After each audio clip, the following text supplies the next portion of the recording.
LCI Live. I am going to turn it over to my fellow compatriots here. I think I'm a little delirious. I think we all are a little bit today. It's one of those days we're going to work through our wackiness. Yeah, it's a wacky day. Tuesday. It's a silly day. Tacky Tuesday? It's supposed to be a T. Anyway, Yeah. welcome to Certified Life Coach Institute. We're going to talk today about accountability. Jerome. Yes, we will be talking about accountability, very specifically about avoiding that parenting lane while coaching, because your client didn't hire you to be their parent.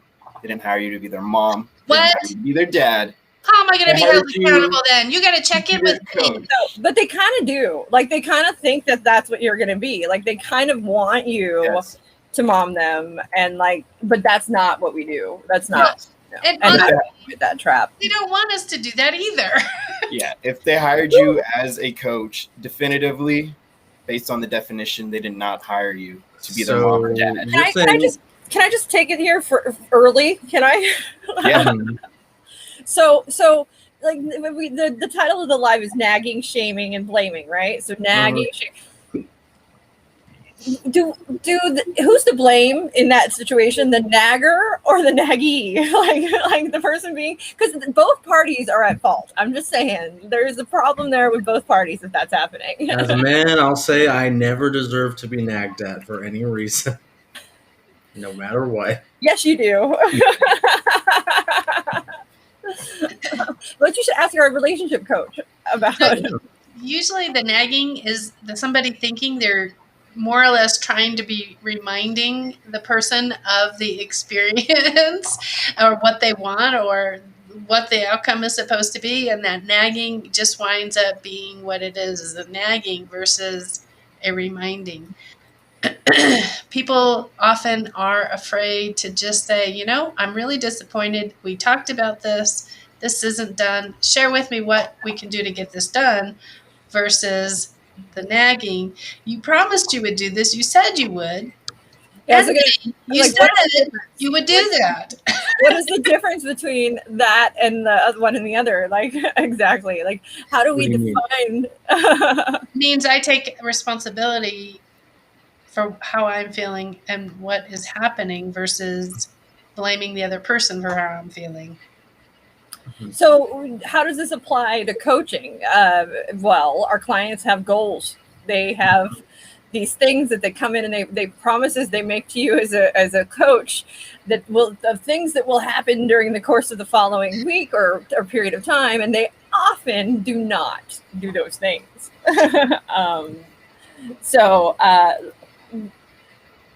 How do we deal with that? Do we nag our clients? Do we is that what we do? I would say if you're nagging. Go ahead. Oh, I was going to say that'd be kind of like a funny gimmick for a coach to just be like, I'm the nagging coach. I'm the nagging coach. I was thinking about that. If you want somebody to nag the heck out of you and bug you and make you feel bad, I will do that. All day. That would work. All day. But that's the extreme, and I think you could probably only do that. Like, there can only be one coach like that in every 100 or so. I don't know, but that's not the typical. That's not coaching. That's not. Yeah, it's not coaching, really. Okay, so why is that? Let's explore that.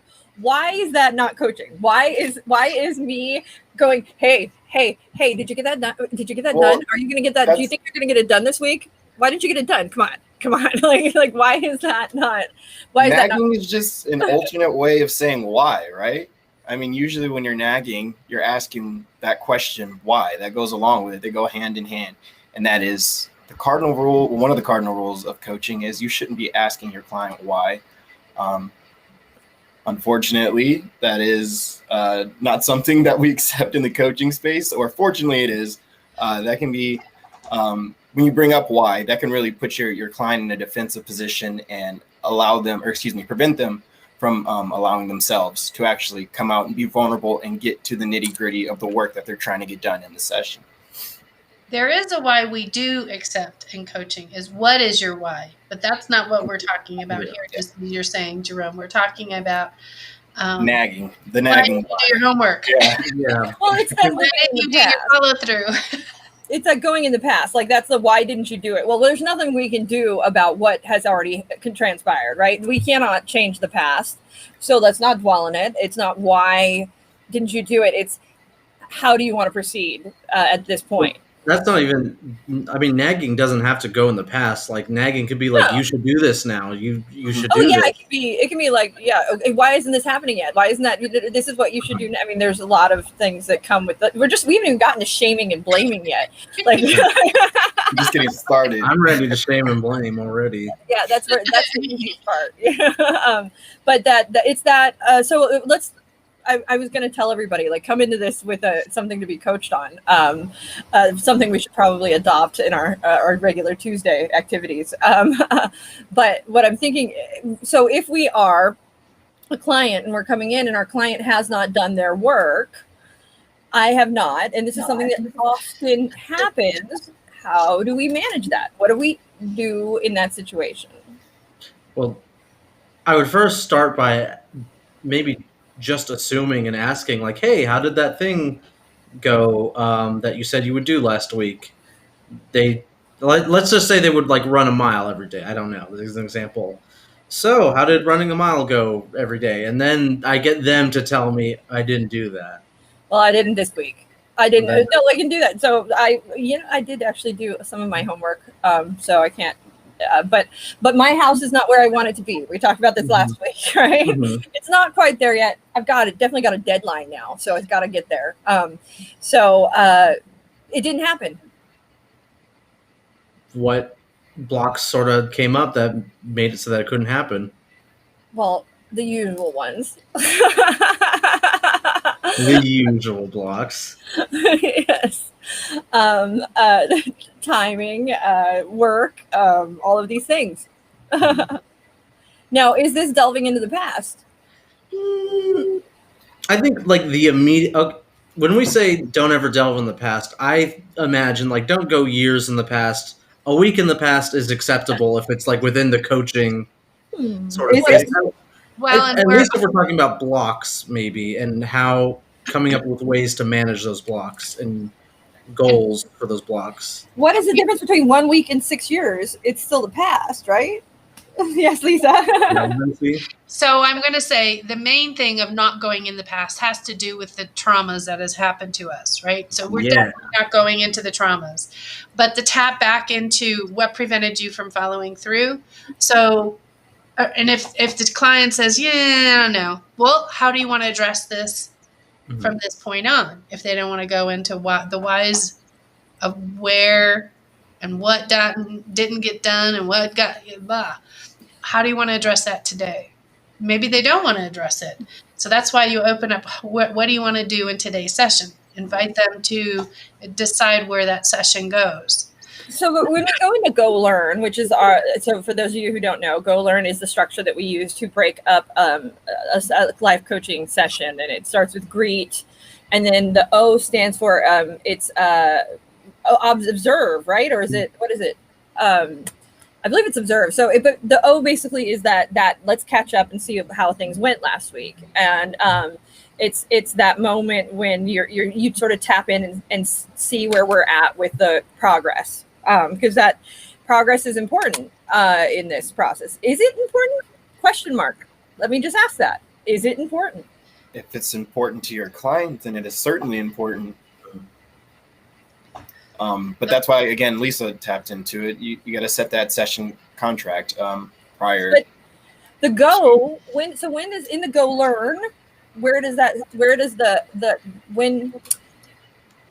the contract happen? I guess I'm asking. A contract happens almost immediately. It's in the G. So the contract is in the G. Okay. Yeah.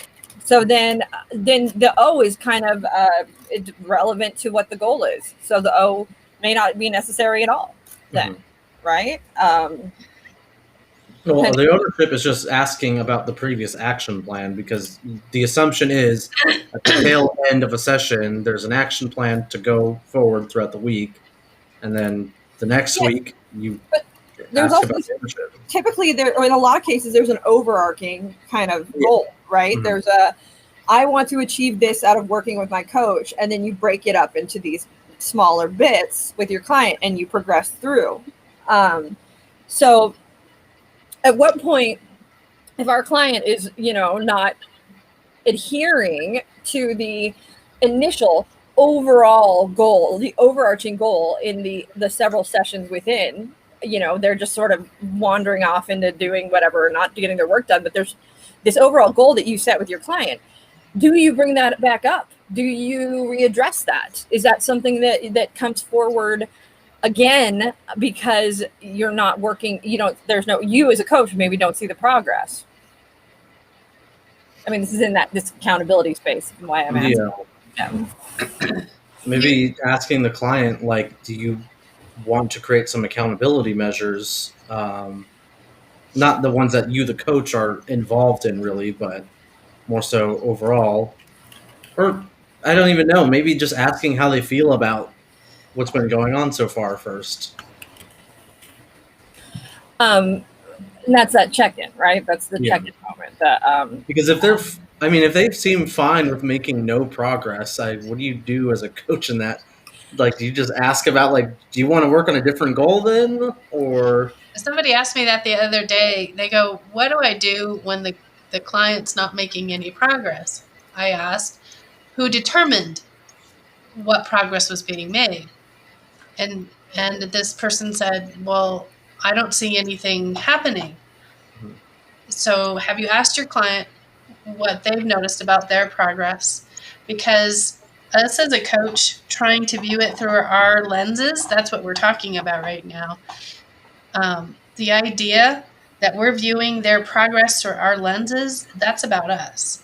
Mm-hmm. So that check-in about viewing it through what they think is progress, it might be baby steps right now, but oftentimes in baby steps, and this is a judgment word, I don't mean to be judging, I'm just trying to give you a calibration. We're talking about mothering and baby steps. It's all about babies and puppies anyway. Anyway, so those steps might be smaller in comparison. Once they get a progress that they are comfortable with, oftentimes they have some leaps that you go, oh, whoa, wow, that, caught me by surprise, because those small steps turned into some giant leap that they were able to get to based on how they set that foundation. So it depends on what they need to do, what pieces they need along the way, and discovering that through the process, asking them how they're doing and what they're doing, and etc.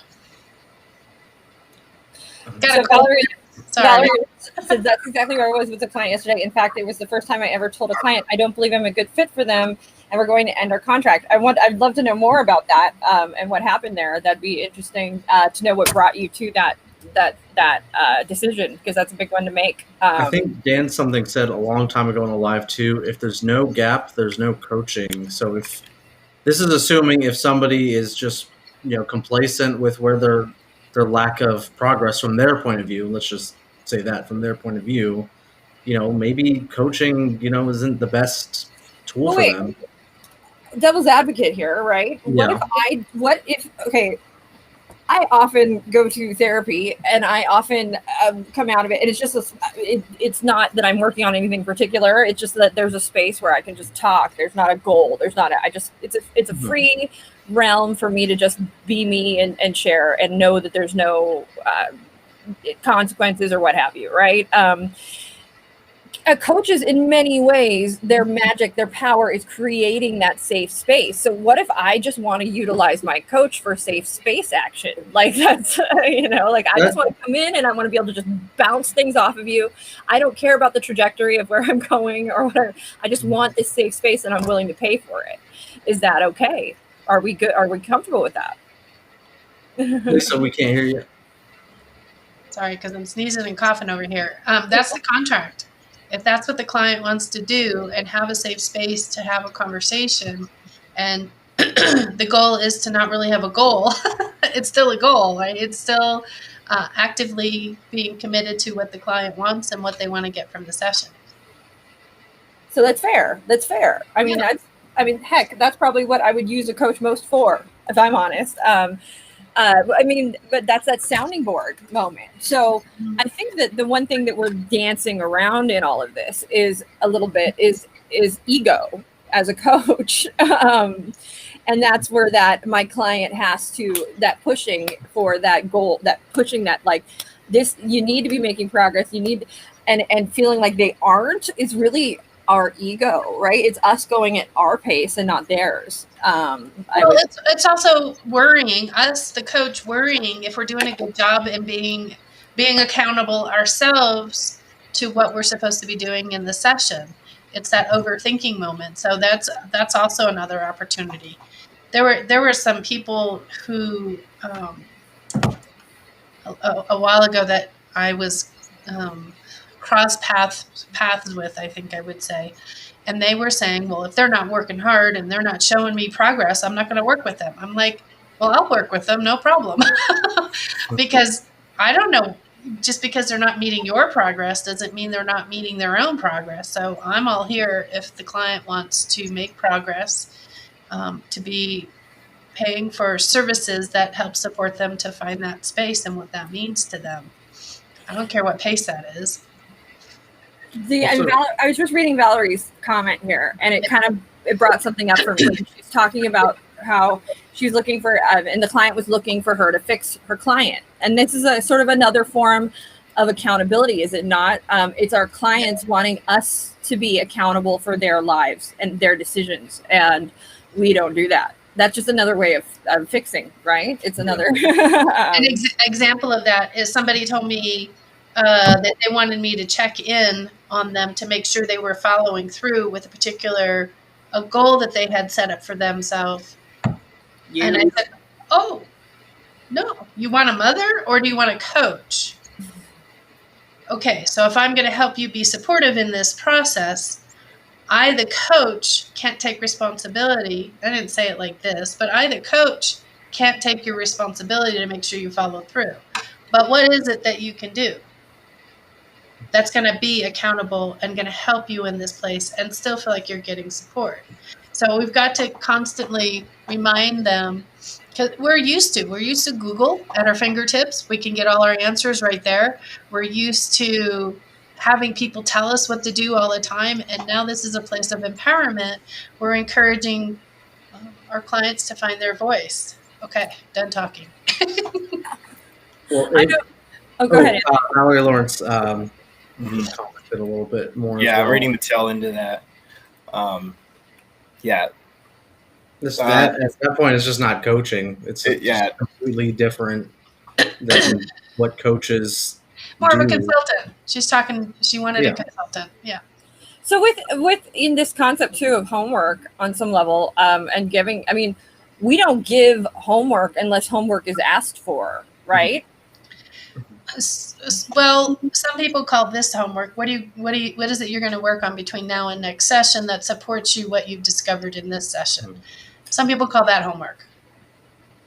Could also be, I mean, but in the same sense, we could also say, taking with you what you know today.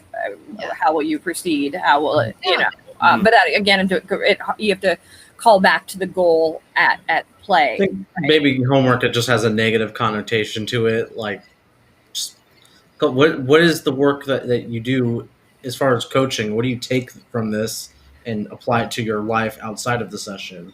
Because that's where 99% of the work is done in coaching. It's not when you're sitting with the coach. It's everything else outside of that session. Yeah, absolutely. So that's the homework essentially, but we don't call it homework. We just call that real life.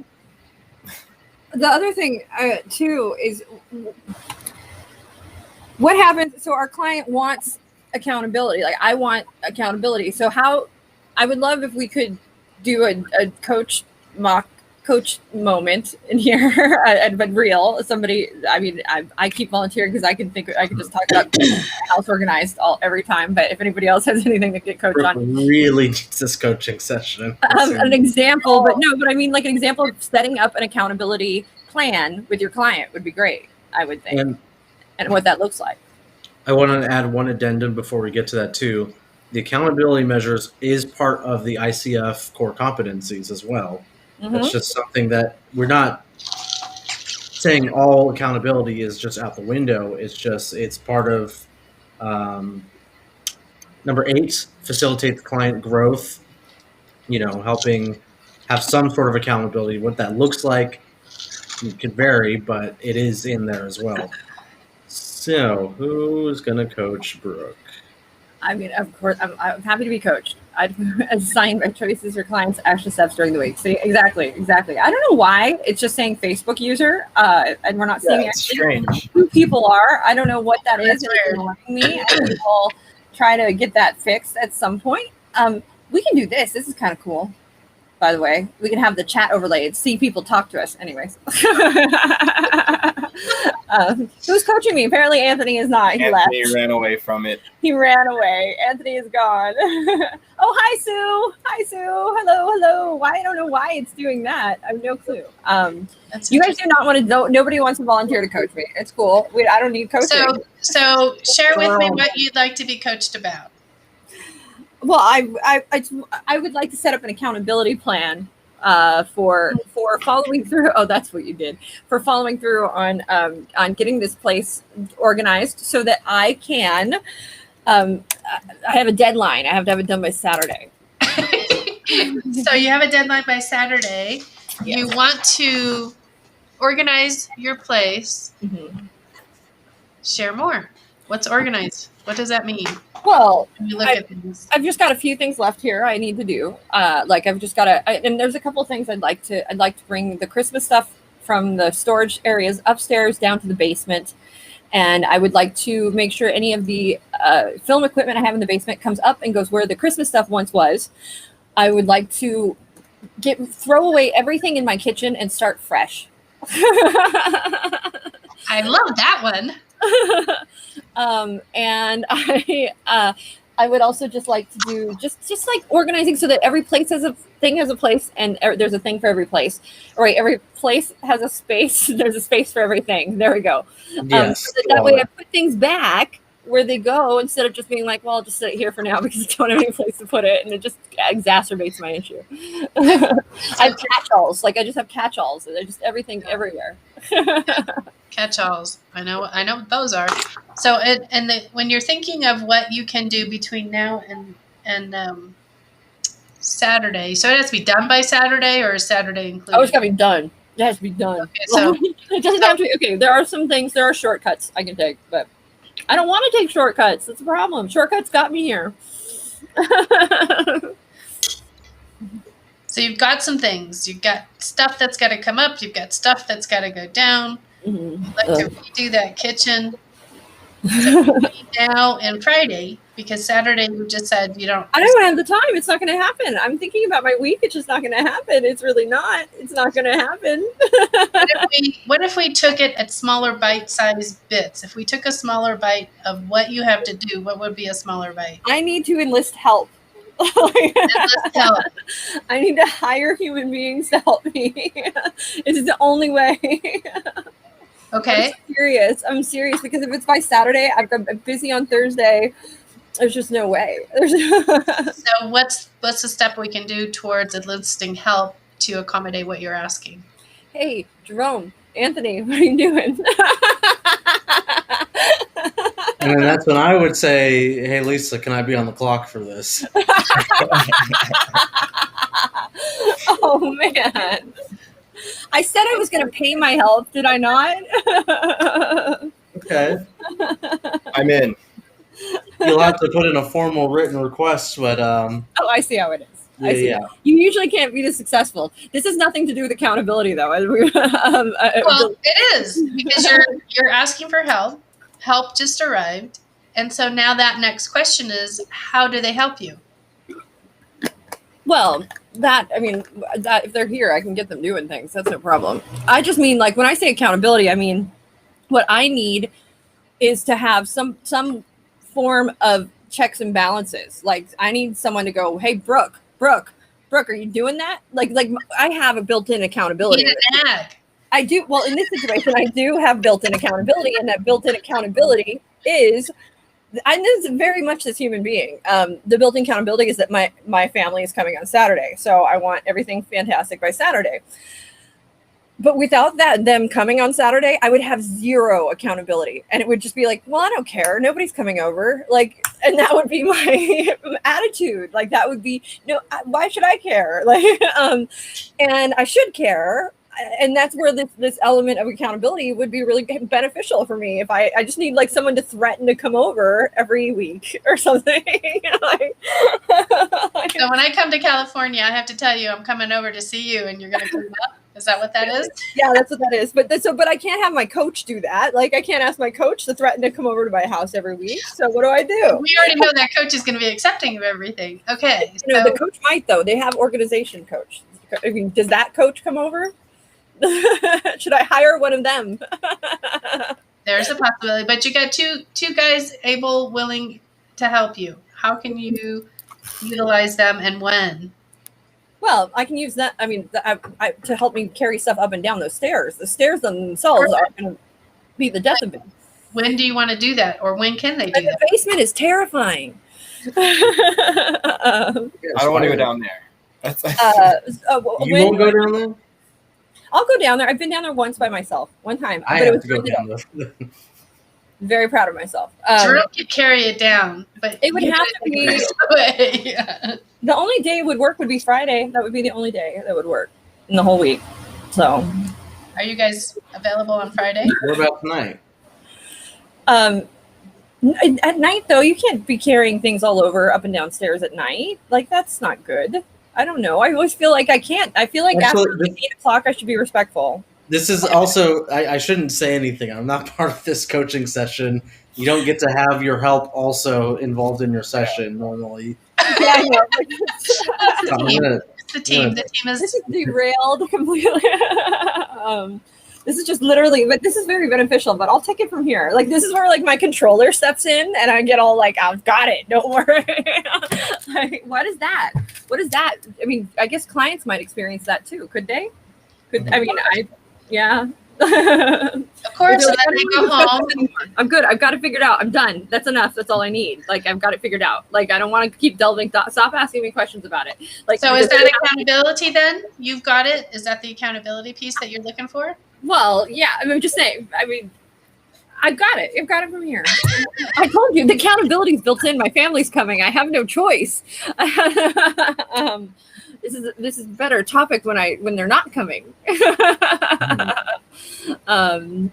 Truthfully, it is, because I'll figure it out one way or So then would it be a good way to build accountability by have the client seek out people around them or that they know to give that accountability? The key is, I think, to ask, what do you need to be held accountable? Like, what do you need to be held accountable? What needs to happen for you to be held accountable?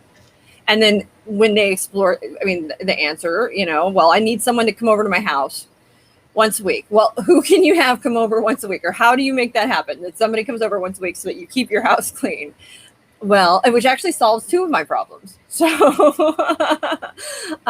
well, I have a list of people who I set up plans with on a regular basis. And I have to ask them to come over, and I have to reach out and actually make that effort. And now I've solved my problems. I have. Thank you guys. I appreciate it. I know what to do now. Would it be fair to say that a large part of holding your client accountable is just in the fact that you are allowing them to understand the amount of options that they have, and presenting those options to them? Does that make sense? Would that be having the client present the options to you and pick what's best for them? Yes, there you go. Yeah. You got it, Anthony. Yep. Well, and then, so like in my case, so I'm in my head. This is the coach versus the Brooke, that wants to tell and advise and manage and fix and everything. I go, well, Brooke, you should just not have to have people come over to keep your house clean. You should just want to do it for yourself. What is wrong with you? Like, that is the other side of it. That goes. So now then, as a coach, do I ask deeper? Like, do I go, what's wrong with you? Now there's too many options on the table. Oh my gosh. That'd be a great question to ask someone as a coach. I'm with you. What's wrong with So when they come back next week and the family didn't actually come over and the space didn't get cleaned up, that's where you can ask Brooke, what's wrong with you? No. Oh, What prevented you from moving? my family hates me. I want everybody on Facebook Live to keep Brooke accountable. Just pepper her. No, but so Facebook then what comments. happens? It's so bad. It has to be like accountable where I'm not actually being held accountable, because the moment somebody tells, the rebel comes out like, I'm not doing that. So like it's like I have this constant internal struggle between the rebel in me and the person who pleaser in me that like wants to do everything right and do everything great. But the moment that like you tell me to do something, I'm like, I don't want to do that. It's a constant struggle inside this brain. maybe at that point, then like if you had a client like that who just like, what do I have to be accountable for? I don't have like a reason. Aside from like, let's take for you, for instance, outside of the parents or the family coming over, like what's the point? But that's Maybe- where Yeah. that's the external validation, right? Though, like that's why the inside me, the me that knows better, goes, Brooke, you should be internally validated. You should be internally. You should not need other people to hold yourself accountable. Like that's just a giant excuse. Those are the shoulds. What is it's going on for you if you take away the shoulds? What Oh you no, should because then we'll get sad and I'll end up crying on camera because it's just going to get depressing. Which is again an indication, though, right? You see the line. This is where asking deeper comes in, because in truth, the lack of organization and needing people to be here for me to organize it is actually an indicator of something inside me, which is a rebellion, which is a frustration, which is a pain point, as it were, that prevents me from caring about it, if I'm honest. So yeah, and that's where that asking deeper, but we'll get way too personal, and I'm just not willing to go there right now. Not today. I don't want to cry like a big old baby. Let's make All her right. cry like a big old baby online. I wish I didn't cry when I get, like, no matter what emotion it is. It's like if I'm mad, if I'm sad, if I'm it's all crying. Like it's not fair. You're hungry, it's just crying. So I've got a question. So that's like the one side of accountability where that's like kind of linked with like, I guess, feeling of responsibility and like, you know, taking the blame, I guess, if you don't get something done. On the other side, is there too much accountability for some clients? Are they too?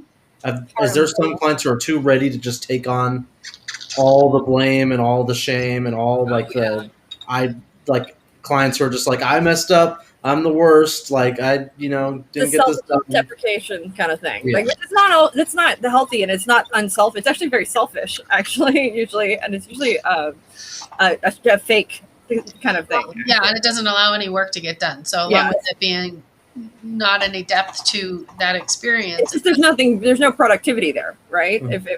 If somebody's just self-deprecating them, it's not healthy. and they don't want, and that also means they don't want to dig in there and do anything work. I'll just take the blame and let's get it done and move past this. Now, on the other, that's the one thing, though, there is an element. So when I'm managing a group of people, I've always said this. I've said, if I'm your boss, I take the blame. I will take on that blame. But then it's my job to then talk to my team, make them improve, and et cetera, but bring the issues to me. And it was more of like a protective thing, right? Like I'm going to stand up for my people and make sure that they're not getting yelled at by somebody who may not have the full picture, is really what it is. So I've always said, just if you need to blame somebody, blame me. It's my fault. I walk in a room. It's me. I did it. I think Brooke might be the example I just gave of somebody taking on too much accountability.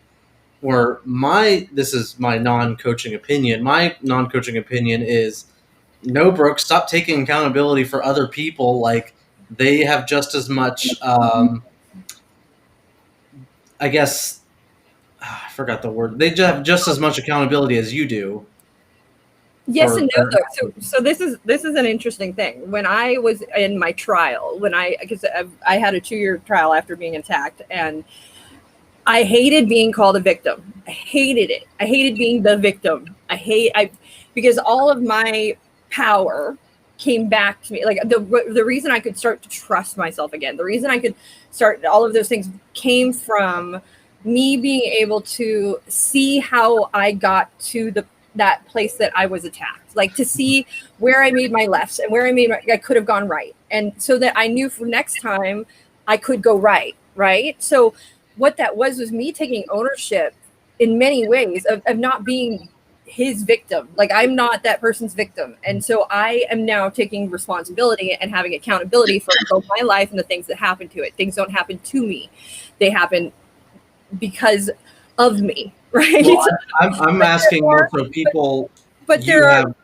Oh, go on. yeah. So, but there are these fluke things. The reality is, I was manipulated. I was a victim in many ways. There are people, there are situations, there are things we have no control over that do, on some level, happen. And you don't have to have responsibility for the actions of others. I guess you could say you're not responsible for the actions of others, and that's.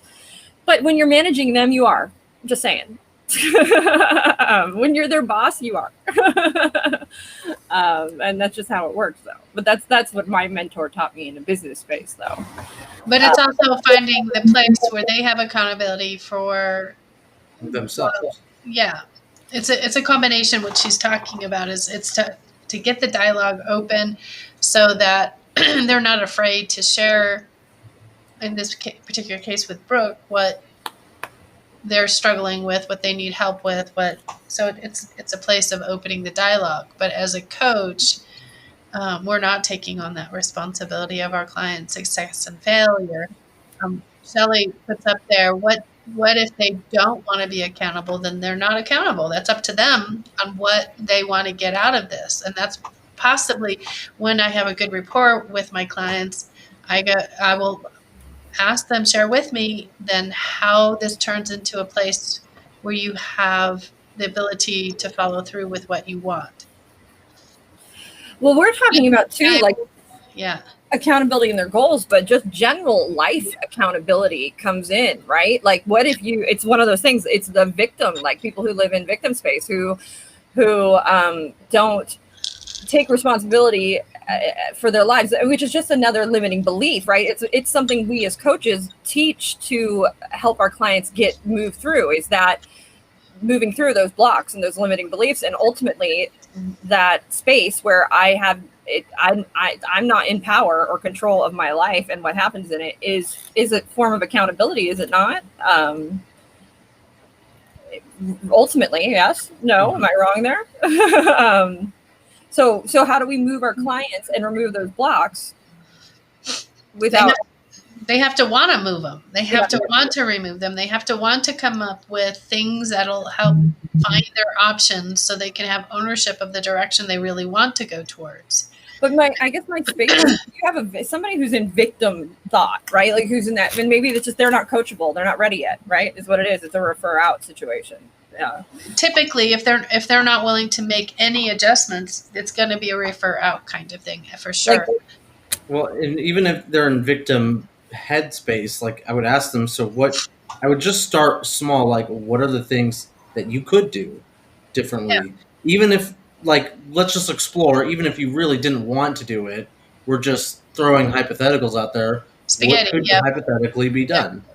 And then start small and build up sort of this awareness that, like, oh, they really have more power than they do. Now, they might not go with you on that path, and they might just be like, it's everyone else's fault. Well, then I'm not their coach, I'm your coach. So, well, I also think it could be, it doesn't, I mean, we're speaking in very broad brushstrokes, but there can be, I mean, this can happen in micro situations where you can have somebody who very much is accountable and holds themselves accountable, but there might be one area of their life that they perhaps don't even realize it, but don't have it. They hold themselves with no accountability whatsoever for one reason or another. And it's just, there's a big old block there that they just don't like, if accountable everywhere else, but with my mom, I am not. It's all her fault. I don't hold myself accountable. Like that would be, where they're just we as human beings are multifaceted, right? So there can't. I think.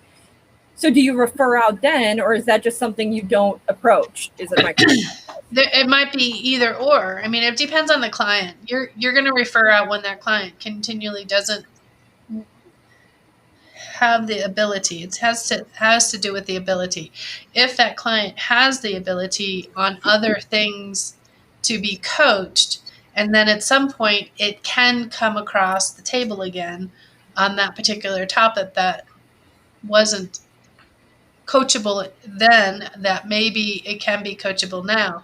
Even you can get into through different role-playing kinds of situations with them that might help them come up with a decision on where they want to go with it. But if they're working on other things, that doesn't mean they're not coachable. It just means in this moment they can't see their blind spot. So there was a comment that was made just a second ago that said, I struggle with it happens when people repeatedly do things that don't do things and they say they're going to do and not get frustrated. And that I know for a fact that can drive coaches mad. I think Lisa and I were talking about a couple clients she had a while ago that just for whatever reason were not progressing and it was driving her crazy. And because in their case, it was just the same thing, right? They kept coming in with the same thing and not ever committing to do things differently and then never doing them differently. How I can imagine that can be terribly frustrating as a coach. Like that could be very terribly frustrating. How do you manage that? Checking in with them. How's the progress going? Yep. But there's no progress. Like it's not. They thought there was. That's the difference. Isn't that just the coach being outcome dependent at that point? Like from the very get-go, like you should be aware as a coach that this might not go anywhere and be okay with that. You want it to, obviously, but there's also two people I'm working with, right? Yeah, that's what I was going to say with relationships, though. It's a little different, though, because like they might. At what point do you just let them call it quits and walk away? Right? That's sort of where you're coming at that point. But for me, if they didn't find value, and I checked often, honestly, I did because I wanted to make sure I didn't want to waste both of our times. If they were leaving and following through with something, but they always left with something and felt progress with the session. That going home piece, they took small pieces of it, but not enough to where they both felt that impact. And so that sometimes became the coaching session. Basically, how do you find the win in the smaller steps, like we were talking about earlier, versus we wish we would want the bigger steps, whatever that was. Mm-hmm. That's outcome dependence. Yeah. Yeah. So, and this is a good question. Do you coach for a time before you realize that there's no progress, before you realize, you should just walk away, right? Like you should just, but I think that I guess it could just be verbiage and it could just be a flex, but before you realize there is no change, I think the key there, though, is to just always be checking in with your client.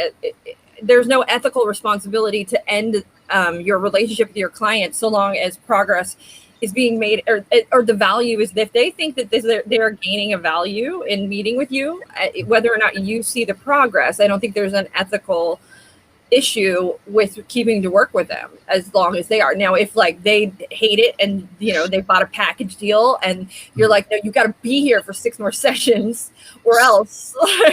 Also, Lisa, I think you might have said this like before, like a few lives ago. How many weeks does it take for somebody to usually even see any sort of progress or change a habit?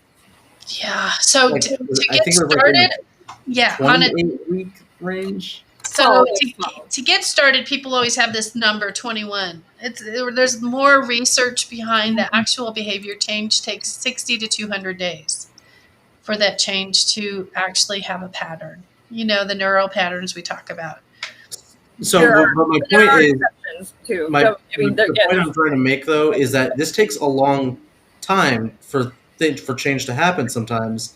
So if you do, let's say a 6-week program or a 12-week program, whatever, you might not see any progress, and the progress and the change might happen far after you've done the coaching, but it was because of the coaching itself. Oh yeah, in that safe space. Yeah, you see it way down. That's a great point. Is that it can happen even after your client, I should say, can be laying basically foundational elements that will change and affect them years later. Sometimes planting the seed can take a long time to grow. You may not be present for that growth. You may be present. And I think it's important to note that in many cases, yes, change can take a very long time. People can also change quickly in a second. Doesn't always mean it's lasting change. Doesn't always mean, but even the long-term changing doesn't always mean it's lasting change either. So it's a constant choice we have to make. You can change suddenly under fear and stress. That'd be an awesome type of coach to be, just create a lot of fear and stress. Let me make you afraid. Let me get all those spiders that are down in the basement and. But that's where those thought processes came from. Those scared straight. There was a logic behind them, and it was putting people in these crazy, stressful situations, essentially traumatizing them into change, which is not always the best way. I also wrote about long lasting. Go ahead. I wrote about this sort of thing in the last blog about biases that coaches have, and one of the biases coaches have a lot is hyperbolic discounting, where we as people really prefer short-term rewards and benefits and gains over the long term. Oh yes, we do. Coaches, especially, they always want to see those short-term gains. They want to have those, aha moments, the breakthrough, and they feel like they didn't do their job well enough. If that doesn't happen, that's usually not how it goes. It takes a long time. So I would say, go ahead, Brick. Oh no, you're Jerome. I'll hop in. So I would say it's because we talk about the stress that can bring for a client to not have a breakthrough under your quote unquote timetable. We talk about this as well during our training. Is it's important to be empathetic, not sympathetic. So not necessarily sympathetic. So to be able to be there and available for your coach is important. But taking on that stress of the client and also taking on the stress of potentially not getting a goal taken care of is, again, something that is opposite of one of those skill sets that do, I think, define a good coach. I also think that which is that's that leave it at the door, right? Leave it at the door. That's the where do we leave it? We leave it there. Not to say it doesn't happen. I mean, we're human. It'll happen. But well, yeah, especially, that's the kind of the double-edged sword of this field is there's a lot of folks who are naturally empathetic and willing to invest in the emotions and lives of others. And it's a lot of reasons what brings them to this field initially. And then it's about sort of breaking that natural inclination to carry on the struggles of others and realize that, no, that's not your job to do that. And that's sort of like a retraining that you have to do with a lot of coach personalities that comes in, which it's a beautiful thing, but it can also be a very counterproductive thing as well. Valerie Lawrence had a good question as well. What do you do when your client wants to be your friend? They become so close that they try to overpower boundaries. It's another space of accountability. You've got to be accountable to that relationship that you guys.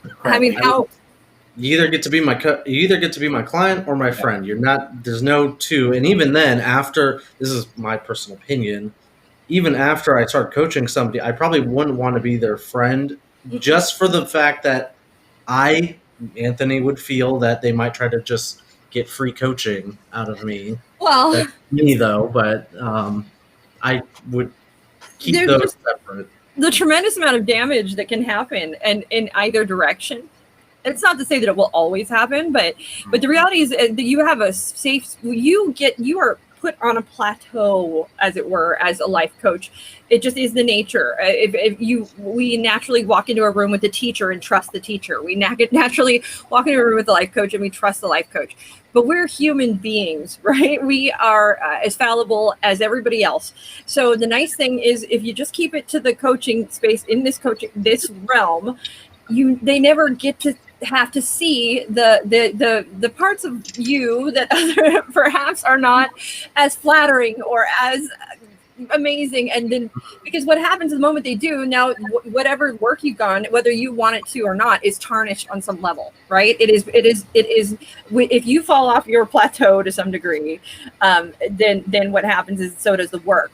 But that being said, it's all about them. Hopefully by the end of it, it's them on the plateau and they are realizing how awesome they are and they don't need their coach anymore because they're awesome. It's not healthy, period. It's not healthy. It's not good for anybody. There's so many things.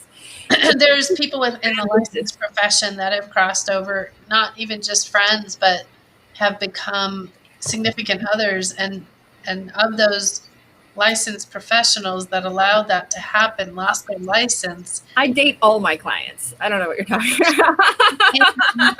Do you now?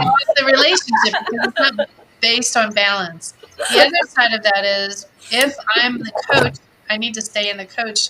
And if my client, I have to have understanding that the client may never have felt what it is like to have someone be there and listen to them and be heard and feel supported. And so I could certainly understand a client wanting to be friends on that flip side. Well, it's a natural, like, that's a thing. Like, I'm connected to you because, Sure. oh my God, I can be myself with you. Sure. So that becomes a coachable moment. I appreciate that that's where you're trying to go with our relationship. This is going to be strictly coach client Also, relationship, but let's discover how you can put that in your real world, not in your real world, but in your world outside of this office, besides wanting this. How do you build that out there in your day-to-day life walk? And the reality is too, we can't be coaches 24/7. Like we aren't always we don't at every interaction in our lives only ask questions and make it entirely about the other person. We, at some point, we like to talk about ourselves and give advice and share things about who we are. And so your client really doesn't know who you are as a whole human being. And that's, so that's just not realistic. Yeah, there's that space where your client drops, well, in a session, your client is dropping in a space of vulnerability where you are being a coach. You're not being yourself. So for that transaction to happen, for that agreement of a relationship to develop after that, just isn't necessarily fair, not in that space. For that safe space to exist, you can't know my friends and family. Like, you can't. Also, there's a good metaphor that I see, like, I've had guy friends who will either go to a restaurant with or a bar and there's a bartender or a waitress who's nice to them and the guy's like, she wants me, I should make a move. Like, no, she's paid to be nice to you. Like, your tip. No one likes that guy. No, don't be that guy. But when you're paying someone to be open or nice to you or have conversation, there's that power imbalance where, you know, they're essentially paying for you to be a positive influence in their life. And that doesn't lead to a sort of good foundation for a friendship from the get-go. No. And frankly, I could have been friends with a number of my clients. I pretty much loved every one of them in that sense.